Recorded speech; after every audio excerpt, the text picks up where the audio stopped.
মুসল্লিরা জিগায় হাফেজ তারাবি পড়ায়া টাকা নিতে পারবো কিনা, ঠিক না? আর এই যে মুফতি সাহেবরাও খুব ফতুয়া দেয়, ঠিক না? এটাই তো জিজ্ঞাসা করেন, ঠিক না? কিন্তু আজ পর্যন্ত কোনো মুফতি সাহেবকে কেউ জিজ্ঞাসা করছে, কোনো মুসল্লি, যে আমি যে হাফেজের পিছনে তারাবি পড়ি, ও যে আমাকে কোরআন শোনায়, আমি যে ওর কোরআন শুনি, আমি ওকে টাকা দিতে পারবো কিনা এটা জানান। ও নিতে পারবো কিনা ওটা গুলি মারেন, আমি দিতে পারবো কিনা এটা বলেন। এই প্রশ্ন আজ পর্যন্ত কেউ করছে?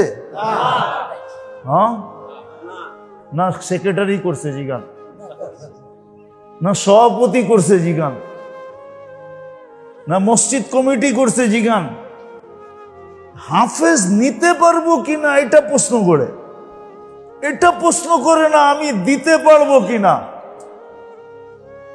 হাফেজ নিতে পারবো কিনা এটা প্রশ্ন করে, এটা প্রমাণ করে ওর ভিতরে কোরআনের আজমত নাই, কোরআনের গুরুত্ব নাই, মহত্ব নাই, বড়ত্ব নাই। ও কোরআন সম্বন্ধে কিছু জানেই না।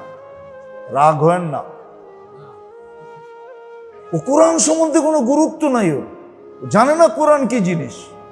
কোরআনের মহত্ব যদি থাকতো তাহলে মুসল্লিরা হাফেজকে সোনার হার দিতে দিতে ডাইকা দিত, বলতো তুই আল্লাহর কালাম শোনাইছস,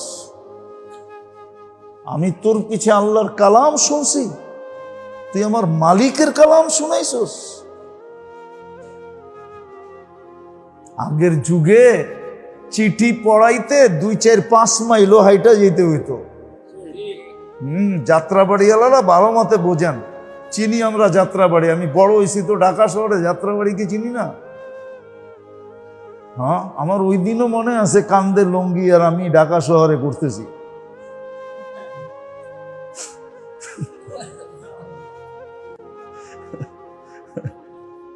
তো ওই দিনও মনে আছে, কেন কেউ কিছু কইতো না, বাচ্চা তো কি কইব, ঠিক না? হ্যাঁ, তো যেটা বুঝাইতে চেতেছি ভালো মতে বুঝেন, কাজে দিন।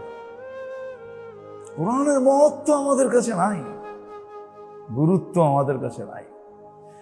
থাকলে একটা প্রশ্ন আমাকে কেউ দেখায় দেখ যে আজ পর্যন্ত কোনো মুফতিকে কেউ প্রশ্ন করছে যে আমি মুসল্লি, হাফেজ তারাবি পড়ায়, আমি ওকে কিছু দিতে পারি কিনা।